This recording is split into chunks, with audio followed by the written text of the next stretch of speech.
அமெரிக்க செயற்கைக்கோள்களா இருந்தாலும் சரி, அமெரிக்க இஸ்ரேலின் நீர்மூழ்கி கப்பல்களா இருந்தாலும் சரி, எதுவுமே அந்த பகுதியில ஒன்றும் செய்ய முடியாத அளவுக்கு விலகிதான் இருக்காங்க. அப்படி இருக்கும்போது இந்திய கப்பல்கள் மட்டும் எப்படி ஹார்முஸ் நீர்ச்சந்தியை தாண்டி ரகசியமா வந்துச்சு? அதுவும் இந்திய கப்பல் தான் புத்திசாலித்தனமா அங்க இருந்து தப்பிச்சு வந்திருக்கும் நீங்க நினைச்சீங்கன்னா, அப்படியெல்லாம் தப்பி வர முடியாதபடி டார்க் ஹார்ஸ் இருக்கு. அது என்ன? ஈரான் கண்ணுல மண்ணை தூவிட்டு ஒரு கப்பல் அந்த பகுதியை தாண்டவே முடியாது. ஒருவேளை அப்படி அந்த ஏஐஎஸ் சிஸ்டத்தை அணைச்சிட்டு ஹார்முஸ் நீர்ச்சந்தியை தாண்டி வர முடியும், இல்லைன்னா ஈரானை நெருங்க முடியும் அப்படின்னா எப்பவோ ரகசியமா நம்ம இந்திய கப்பல்கள் ஹார்முஸ் நீர்ச்சந்தியை கடந்து வந்திருக்கு அப்படின்னா உள்ளுக்குள்ள ஒரு உடன்பாடு இருக்கிறது. ஈரான் இந்தியாவுடைய நண்பன், கூட்டாளி. நான் கூட்டாளின்னு ஏன் சொல்றேன்னா, ஹார்முஸ் நீர்ச்சந்தி முழுக்க முழுக்க ஈரானோட கட்டுப்பாட்டுல இருக்கு. அமெரிக்க செயற்கைக்கோள்களா இருந்தாலும் சரி, அமெரிக்க இஸ்ரேலின் நீர்மூழ்கி கப்பல்களா இருந்தாலும் சரி, எதுவுமே அந்த பகுதியில ஒன்றும் செய்ய முடியாத அளவுக்கு விலகிதான் இருக்காங்க. அப்படி இருக்கும்போது இந்திய கப்பல்கள் மட்டும் எப்படி ஹார்முஸ் நீர்ச்சந்தியை தாண்டி ரகசியமா வந்துச்சு? அதுவும் ஈரானோட கண்ணுல மண்ணை தூவிட்டு. இதுதான் ஒரு மிகப்பெரிய செய்தியா நேற்றைக்கு இந்திய ஊடகங்கள்ல வெளியாச்சு. அதுவும் வெளிப்படையா பாத்தீங்கன்னா, இந்திய கப்பலோட கேப்டன் நாங்க எப்படி தப்பிச்சு வந்தோம்னு பேட்டி வேற கொடுக்கறாரு. சில பேருக்கு இதெல்லாம் நம்புற மாதிரியா இருக்கு அப்படின்னு உள்ளுக்குள்ள ஒரு சந்தேகம். அந்த சந்தேகத்துக்கான விடை என்கிட்ட இருக்கு. இதுக்கு பின்னாடி மிகப்பெரிய ஒரு ட்விஸ்ட் இருக்கு. ரகசியம்னு சொல்லலாம், ராஜதந்திரம்னு சொல்லலாம். அது என்ன? வாங்க பார்க்கலாம். தாய்லாந்து கப்பலான எம்வி மயூரி நாரி மார்ச் 11 அன்னைக்கு தாக்கப்பட்டுச்சு. இந்த கப்பல் எங்க இருந்து கிளம்புச்சு? ஐக்கிய அரபு அமீரகத்தோட கலீஃபா துறைமுகத்திலிருந்து இந்தியாவோட குஜராத் மாநிலத்துல இருக்கிற கண்ட்லா துறைமுகத்தை நோக்கி வந்துகிட்டு இருந்தது. ஆனா இது இந்தியாவோட குஜராத்துக்கு வர வேண்டிய கப்பல் அப்படின்னு தெரிஞ்சும் ஈரான் ஏன் தாக்குச்சு? இங்கதான் மர்மம் தொடங்குது. இந்திய கப்பலான எம்டி ஷிவாலிக் ஹார்முஸ் நீர்ச்சந்திய ரகசியமா கடந்து வந்ததா சொல்லப்பட்ட அதே மார்ச் 11ஆம் தேதி தான் மற்றொரு கப்பல் தாக்கப்பட்டது. அந்த கப்பல் இந்தியாவுக்கு வந்து கொண்டிருந்த தாய்லாந்து நாட்டை சேர்ந்த எம்வி மயூரி நாரி. அந்த கப்பல் தாக்கப்பட்ட அதே நேரத்துல ஒரு 15 கிலோமீட்டர் தொலைவுல தான் ஷிவாலிக் கப்பல் இருந்திருக்கு. என்ன நடந்துச்சு? ஓமன் வளைகுடா பகுதியில மயூரி கப்பல் வரும்பொழுது ஈரானிய படைகள் எச்சரிச்சிருக்காங்க, இந்த பகுதியில வரக்கூடாதுன்னு. அதையும் தாண்டி மயூரி நாரி வந்தது. பிறகு ஈரானிய படைகள் கேள்வி கேட்டிருக்காங்க, இந்த கப்பல் எங்க போகுது, என்ன விவரம்னு. ஆனா அதற்கு அந்த கப்பலில் இருந்தவர்கள் பதில் சொல்லாத காரணத்தால் தான் நாங்க ஏவுகணை கொண்டு அந்த என்ஜின் அறையை தாக்கணும்னு ஈரான் தரப்புல இருந்து விளக்கம் கொடுத்தாங்க. தாய்லாந்து கப்பல் மட்டுமில்ல, மேலும் 3 கப்பல்கள் ஹார்முஸ் நீர்ச்சந்தி பகுதியில தாக்கப்பட்டுச்சு. ஆனா இந்திய கப்பல்கள் மட்டும் 3 கப்பல்கள் தப்பிச்சு வந்திருக்குது. மொத்தம் தாக்கப்பட்ட 3 கப்பல்கள்ல ஒன்னு ப்ளூ ஸ்டார், இது பனாமா நாட்டோட கொடி வச்சிருந்தது.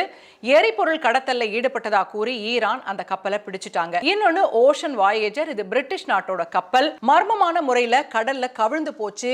இது ஈரானோட கடலடியில இருந்த கன்னி வெடியால தான் தாக்கப்பட்டுச்சு அப்படின்னு அமெரிக்கா சொல்லுச்சு. ஹெங்ஃபேட், இது ஹாங்காங் கப்பல். இந்த கப்பலும் தாக்கப்பட்டுச்சு. ஆனா பிறகு ஈரான் மன்னிப்பு கேட்டுச்சு. இப்படி வரிசையா கப்பல் தகர்க்கப்படும் போது இந்திய கப்பல் எப்படி பாதுகாப்பா அந்த இடத்தை கடந்திருக்க முடியும்? இந்திய கப்பல்கள் பாதுகாப்பா இல்லன்னா ரகசியமா ஹார்முஸ் நீர்ச்சந்தியை கடந்து வந்ததற்கு பின்னால ஒரு ட்விஸ்ட் இருக்கு.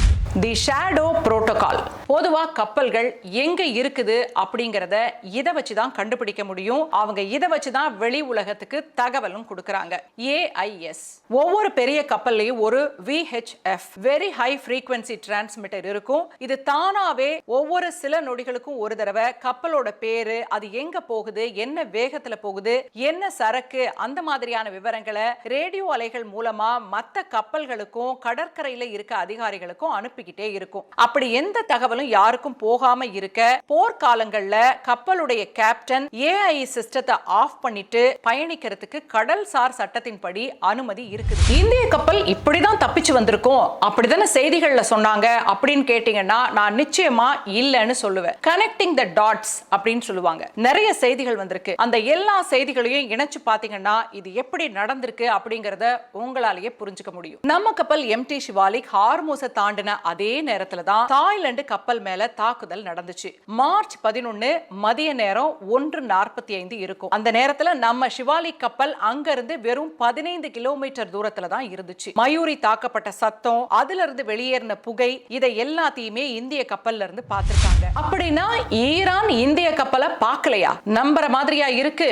சாதாரணமா போர் சமயத்துல இப்படி AIS சிஸ்டத்தை ஆஃப் பண்ணிட்டு இந்த இடத்தை கடக்க முயற்சி பண்ணுவாங்கன்னு ஈரானுக்கு தெரியாதா? MT ஷிவாலிக் கப்பலை ஈரான் ஏன் தாக்கல? மார்ச் 10ஆம் தேதி இந்திய வெளியுறவுத்துறை அமைச்சர் ஜெய்சங்கர் ஈரானோட பேசினாரு. பேச்சுவார்த்தையோட விவரங்கள் வெளியில வரல. ஆனா அதுவரை ஓரமா காத்துக்கிட்டு இருந்த இந்திய கப்பல்கள் துணிச்சலா ஹார்மூஸ கடக்க தொடங்குச்சு. இடையில நடந்தது என்ன? ஈரான் உண்மையிலேயே இந்தியாவுடைய ரகசிய நண்பனா இல்ல கூட்டாளியா? வாங்க.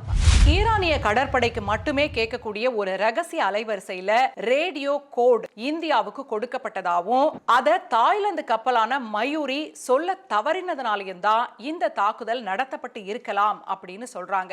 ஈரான் தாக்க வாய்ப்பு இருக்குன்னு தெரிஞ்சும் மயூரி எப்படி நகர்ந்திருக்க முடியும்? அந்த சமயத்துல தான் மற்ற இந்திய கப்பல்களும் தாண்டி வந்திருக்கு. ஒண்ணு, மயூரி சரியா தகவல் கொடுக்கல, இல்ல ஈரானுக்கு அந்த கப்பல்ல வேறு ஏதாவது பொருட்கள் இருக்கலாம் அப்படின்னு சந்தேகம் வந்திருக்கும். ஈரான் ரகசிய பாஸ்வேர்ட் கொடுத்துச்சா? அப்படியெல்லாம் இருக்காது.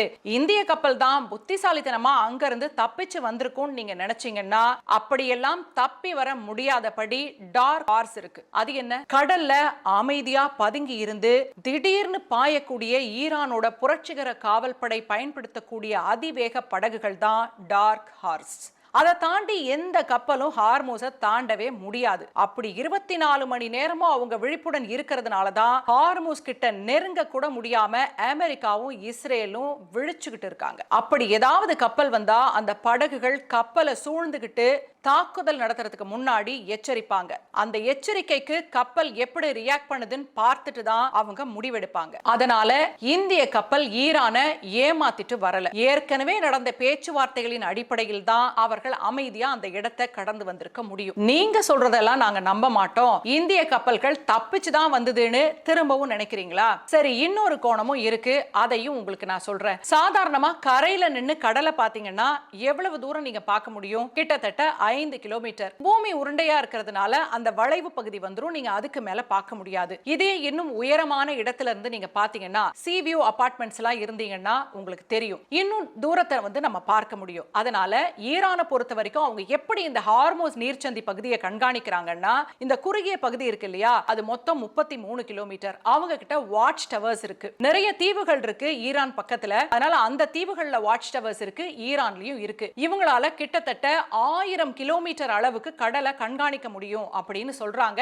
சாதாரணமா இந்த 33 கிலோமீட்டர் குறுகிய பாதையை அவங்க கண்காணிக்கிறது ஒரு விஷயமே கிடையாது. அதனால ஈரான் கண்ணுல மண்ணை தூவிட்டு ஒரு கப்பல் அந்த பகுதியை தாண்டவே முடியாது. ஒருவேளை அப்படி அந்த AIS சிஸ்டத்தை அணைச்சிட்டு ஹார்மோஸ் நீர்ச்சந்தியை தாண்டி வர முடியும், இல்லன்னா ஈரானை நெருங்க முடியும் அப்படின்னா எப்பவோ அமெரிக்க இஸ்ரேலிய கப்பல்கள் எல்லாம் வந்திருக்கும். கேட்க போனா நீர்மூழ்கி கப்பலால் கூட அந்த இடத்தை நெருங்க முடியாது. அவ்வளவு பாதுகாப்பு முன்னெச்சரிக்கை ஏற்பாடுகளை ஈரான் செஞ்சு வச்சிருக்கு. அவங்களுக்கு தெரியும் இதுதான் அவங்களுக்கு ஒரு மிகப்பெரிய ஹோல்டு, இந்த ஹார்மூஸ் நீர்ச்சந்தியை விட்டுட்டா அவங்களுக்கு பெரிய ஆபத்து அப்படின்றது நல்லாவே தெரியும். இப்போதைக்கு நம்ம கிட்ட இருக்கிற தகவல்கள் அடிப்படையில பார்த்தா சீன கப்பல்கள் ஹார்மூஸ் நீர்ச்சந்தி பகுதியை எளிதா கடக்க முடியுது அப்படின்னு சொல்றாங்க. ஒருவேளை அமெரிக்க போர்க்கப்பல் அப்படி சீன கொடியை போட்டுக்கிட்டு வர முடியாதா அப்படின்னு கேட்டீங்கன்னா அது போர்க்குற்றம். அது மட்டும் இல்ல, ஈரான் கடலுக்கு அடியில நிறைய கண்காணிப்பு முறைகளை வச்சிருக்காங்க.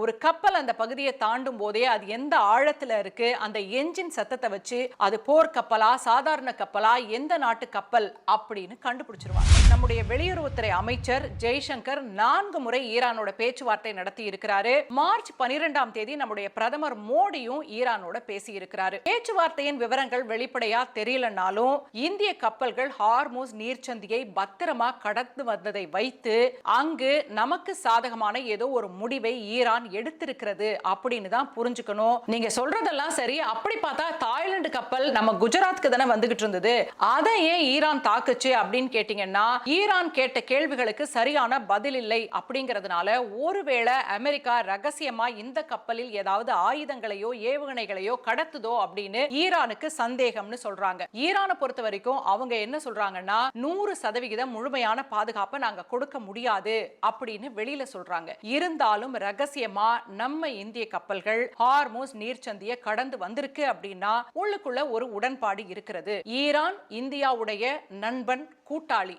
நான் கூட்டாளின்னு ஏன் சொல்றேன்னா அதுக்கு பின்னாடியும் ஒரு காரணம் இருக்கு. இந்தியாவுக்கு மட்டும் ஈரான் ஏன் இவ்வளவு சலுகை கொடுக்கணும் அப்படின்ற கேள்விக்கு பின்னாடி விஷயம் இருக்கு.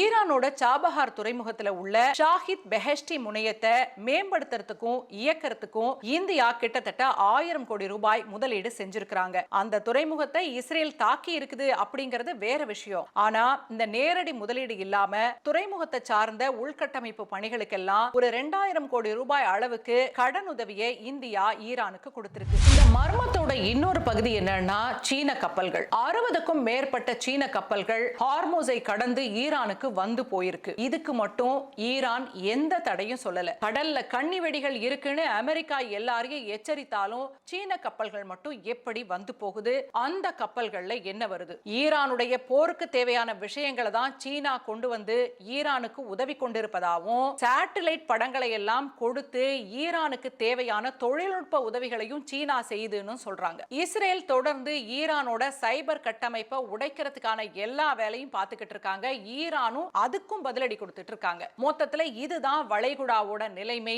இதனால பாத்தீங்கன்னா மற்ற வளைகுடா நாடுகளும் முடங்கி எந்த வணிகமும் நடைபெறாம ஒரு பதற்றத்துல இருக்கு. இதுக்கிடையில இந்தியாவோட மக்கள் தொகை 140 கோடிக்கும் மேல. அந்த பொறுப்புணர்வு நமக்கு இருக்கு. அந்த அடிப்படையில தான் வந்து அமெரிக்கா இஸ்ரேல் நண்பனாக இருந்தாலும் ஈரானுடன் பேச்சுவார்த்தை நடத்தி நமக்கான விஷயங்களை முடிந்தவரை செய்து கொண்டிருக்கிறது இந்திய அரசு. நிறைய விஷயங்களை நம்ம பார்த்தோம். போர்க்காலங்கள்ல நடக்கிற எல்லா உண்மைகளும் வெளியில வரணும்னு அவசியம் இல்ல. அதே போல வெளிப்படையா சொல்லப்படுற விஷயங்கள் எல்லாம் உண்மையா இருக்கணும்னு அவசியம் கிடையாது. அதனாலதான் இந்த விஷயத்தை உங்களுக்கு நான் விளக்கமா விரிவா சொன்னேன். வெளியில் நம்முடைய பிரதமர் மோடியின் நண்பன், இந்தியாவின் நண்பன் என்று சிரித்துக் கொண்டே நம்மை கட்டி தழுவும் அமெரிக்க அதிபர் ட்ரம்ப் வரிகளால் நம்மை பிழிஞ்சு எடுக்கிறார். அதே சமயம் உலகத்திற்கே வில்லனாக தெரியக்கூடிய ஈரான் பாத்தீங்கன்னா நம்முடைய கப்பல்களை பாதுகாப்பாக நம்ம நாட்டுக்கு அனுப்பி வச்சிருக்காங்க. உண்மையிலேயே யார் நண்பன் யார் எதிரி? நம்ம பிரதமர் மோடி எந்த நாட்டை பார்த்து மதர்லேண்ட் அப்படின்னு சொன்னாரோ அந்த இஸ்ரேல் இன்றைக்கு உலகத்தையே சுடுகாடா மாற்றுவதற்கான முதலடியை எடுத்து வைத்து இந்த போர் அடுத்தடுத்த கட்டங்களுக்கு போய் கொண்டிருக்கிறது. உங்களுக்கு இந்த செய்தி பிடிச்சிருந்ததா? இந்திய கப்பல்கள் எப்படி ஹார்மோஸை கடந்து வந்துச்சு அப்படின்ற ரகசியம் உங்களுக்கு புரிஞ்சுதா?